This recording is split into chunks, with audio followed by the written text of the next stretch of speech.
এই মুহূর্তে এভারকেয়ার হাসপাতালের সামনে আছেন সহকর্মী সিরাতাল মুস্তাকিম। যুক্ত হচ্ছি তার সাথে। মুস্তাকিম, খালেদা জিয়ার শারীরিক অবস্থা নিয়ে সবশেষ কি খবরাখবর আছে আপনার কাছে, বিস্তারিত জানাবেন। দীপু, যদি বেগম খালেদা জিয়ার শারীরিক যে অবস্থা সেটির কথা বলতে চাই, তাহলে বলতে হয় তিনি কিন্তু গত কয়েক দিনের তুলনায় আজকে প্রেস ব্রিফিংয়ের মাধ্যমে আমাদেরকে জানানো হয়েছে গত কয়েকদিনের তুলনায় তিনি একটু সুস্থ হয়েছেন। অর্থাৎ গতকালকে এন্ডোস্কোপি করানোর পরে তার যে ইন্টারনাল ব্লিডিংয়ের যে ব্যাপারটি ছিল সেটি কমে আসায় ডাক্তাররা কিন্তু কিছুটা স্বস্তি প্রকাশ করেছেন।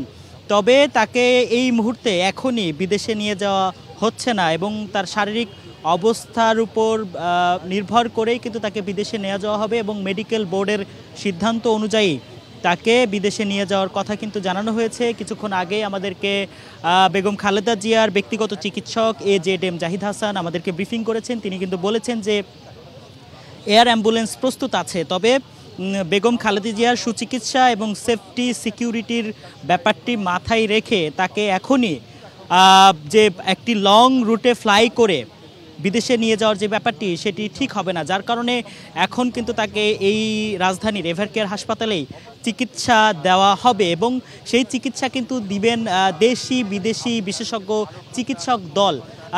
আমি আরেকটি বিষয় যদি আমি আপনাকে জানিয়ে রাখি, সেটি হচ্ছে 3:20 কিছু সময় পরে বেগম খালেদা জিয়ার পুত্রবধূ এবং তারেক রহমানের স্ত্রী ডক্টর জোবাইদা রহমান এভারকেয়ার হাসপাতালে আসেন এবং মেডিকেল বোর্ডের যে জরুরি সভা সেই সভায় যোগদান করেন।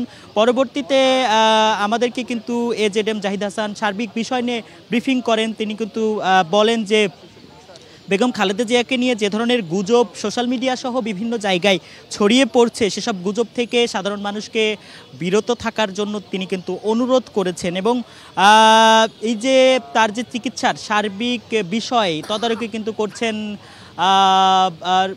তারেক রহমান এবং মেডিকেল বোর্ডের যে ব্যাপারটি রয়েছে এবং এখানে সরাসরি সশরীরে এসে কিন্তু তার চিকিৎসার যে ব্যাপারটি সেটি কিন্তু তদারকি করছেন ডাক্তার জোবাইদা রহমান।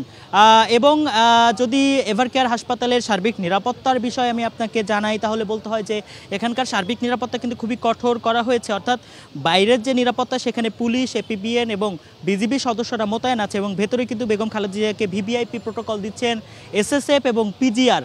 তারা কিন্তু সার্বক্ষণিক যে নিরাপত্তা সেই নিরাপত্তা কিন্তু বেগম খালেদা জিয়াকে দিচ্ছেন। তাই সব কিছু মিলিয়ে যদি বলি তাহলে গত কয়েক দিনের তুলনায় বেগম খালেদা জিয়ার শারীরিক অবস্থা কিছুটা উন্নতি হয়েছে এবং তিনি কিন্তু কিছুটা তার যে শারীরিক অবস্থা সেটি কিন্তু কিছুটা ভালোর দিকে। দীপু, এই ছিল এভারকেয়ারের সামনে থেকে আমার কাছে এখন পর্যন্ত পাওয়া সবশেষ।